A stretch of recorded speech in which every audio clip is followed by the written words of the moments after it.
razão e proporção.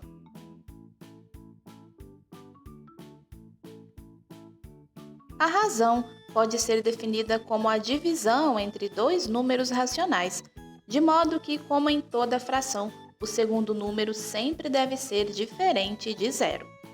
Em uma razão A está para B, o primeiro número A é chamado de antecedente e o segundo número B é o consequente. Como exemplo de razão, podemos citar 1 está para 2, 1 está para 3 e 7 está para 10. Mas atenção, embora toda razão seja representada por uma fração, ela não deve ser lida como tal. Haja vista que essa estrutura apenas representa a razão.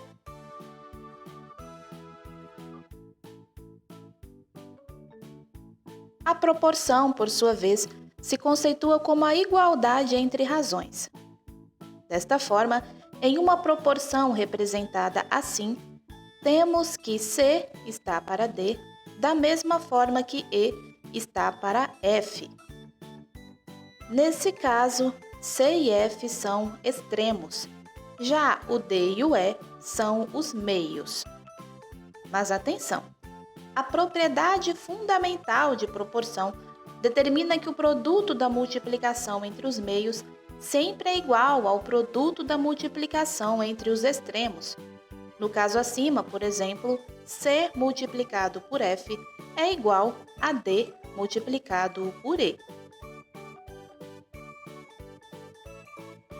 Existem dois tipos de relações proporcionais: as diretas e as inversas. A relação diretamente proporcional se dá quando, na medida em que aumentamos a primeira das razões, a segunda também aumenta na mesma proporção da primeira.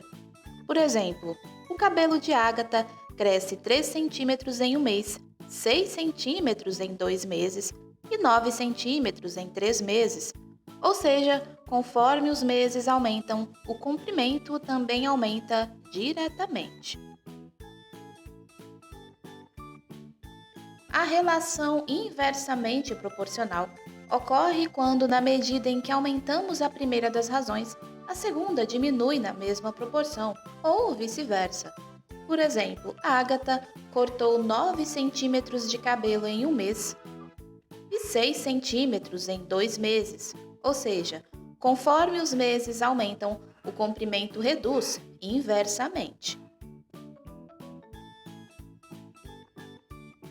Vejamos um exemplo prático.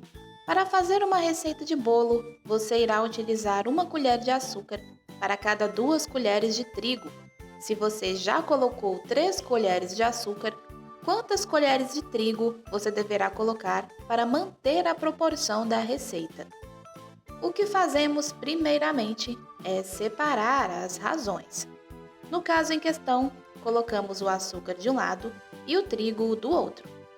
Assim, temos que 1 colher de açúcar está para 2 colheres de trigo e 3 colheres de açúcar está para X colheres de trigo.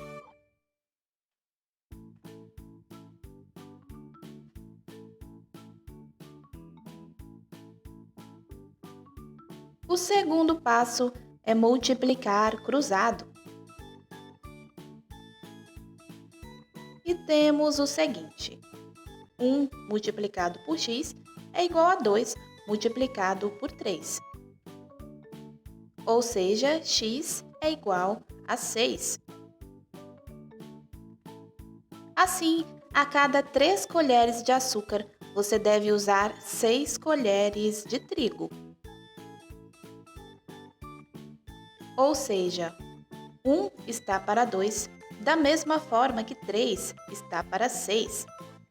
Lembra-se da propriedade fundamental da proporção? Ela pode ser visualizada nesse exemplo. Veja que os produtos da multiplicação dos meios, que é 2 vezes 3, é igual a 6. Da mesma forma que o produto da multiplicação dos extremos também resulta em 6, já que 1 vezes 6 é igual a 6.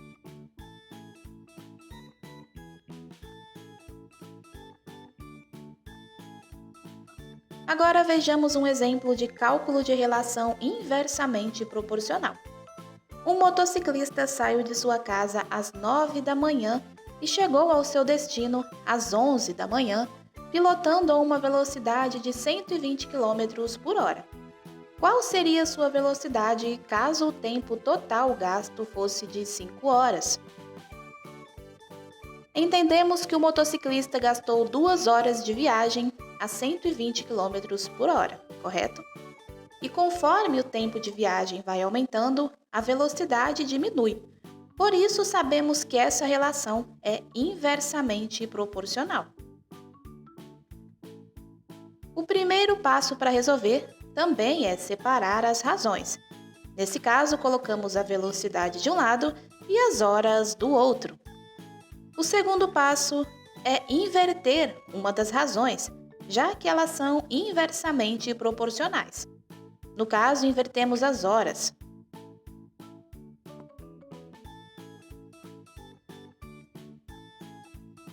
Em seguida, passamos para o terceiro passo, que é multiplicar cruzado.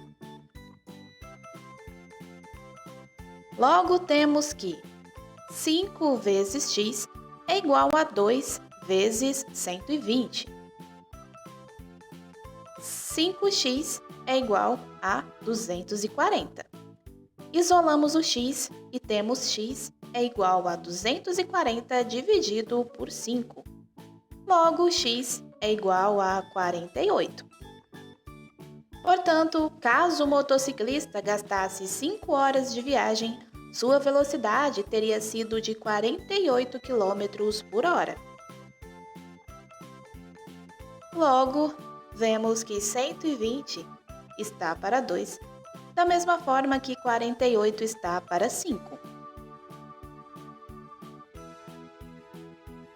Aplicando a propriedade fundamental, vemos que 48 vezes 5 resulta em 240 e 120 multiplicado por 2 também resulta em 240.